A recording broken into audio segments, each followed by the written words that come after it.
Monsieur le Président, mes chers collègues, nous aurions bien aimé nous prononcer et adopter un véritable plan de sécurité territoriale.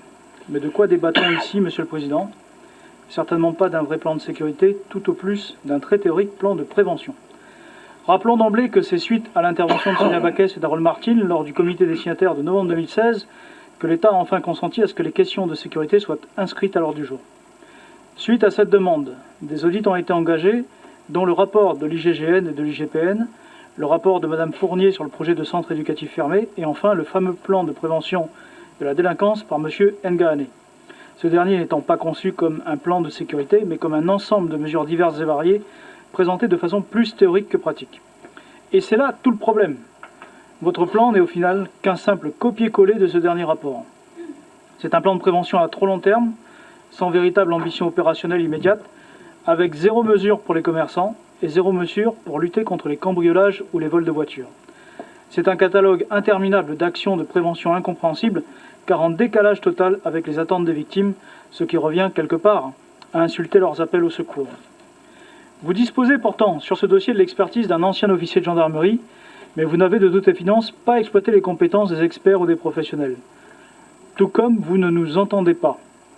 Depuis 18 mois, nous déposons des propositions simples que vous balayez systématiquement d'un revers de main ou à coup de prétendus arguments juridiques. Ainsi, en novembre 2017, un vœu sur la vente et la réglementation des bombes de peinture était adopté à l'unanimité à la mairie de Nouméa. Votre choix était de botter en touche. Pourtant, vous le savez, la dégradation du paysage urbain que représentent les tags contribue à augmenter le sentiment d'impunité des délinquants et le ras-le-bol des habitants. Lors du débat sur la taxe sur l'alcool, nous avions également proposé de renforcer le pouvoir des maires. Là encore, nous nous sommes heurtés à un mur de mauvaise volonté pour finalement apprendre que le groupe Calédonien Ensemble avait fini par reprendre cette idée à son compte dans les médias. Mais personne n'est dupe, nous ne sommes pas dupes, les Calédoniens ne sont pas dupes. Il y a une réalité, elle est triste, les gangs pillent et saccagent les commerces, cambriolent les particuliers pour de l'alcool et des cigarettes, et la priorité, c'est bien une réponse concrète pour enrayer un phénomène intolérable qui se développe. Votre plan est en réalité un vaste exercice de communication, un outil de propagande, de la poudre aux yeux avec près de 40 mesures qui ne seront que des actions de communication. Ainsi, créer des observatoires qui existent déjà, puis envisager de les réformer au point suivant. Lancer un festival de courts-métrages ou multiplier les sites internet contribuerait, selon vous, à faire reculer la délinquance. Comme soutenir l'artisanat local. À moins de considérer qu'en chaque artiste de ce territoire sommeille un délinquant potentiel, on ne comprend vraiment pas la logique du gouvernement face à ce sujet grave. Ce que vous nous proposez pour relever le plus grand défi sociétal auquel nous avons été confrontés n'est finalement qu'une encyclopédie de bonnes actions, une somme d'idées élaborées par des personnes qui n'ont jamais dû quitter leur bureau climatisé, ni mettre les pieds sur le terrain et se confronter aux vrais gens dans la vraie vie.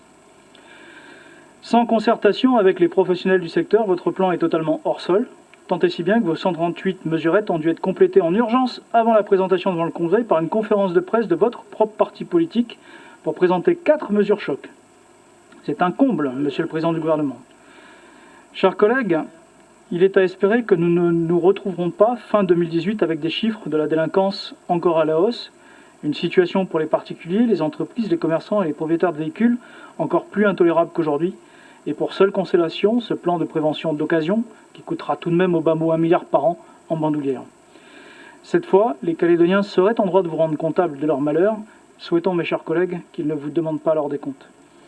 Compte tenu de toutes les propositions que nous avons faites depuis le début de la mandature et du mépris évident qu'elles ont reçu, chacun comprendra que nous ne souhaitons pas cautionner cette poudre aux yeux. Notre groupe votera donc contre ce plan, qui revient de l'esbrouf, sans apporter de réponse aux vrais problèmes. Je vous remercie.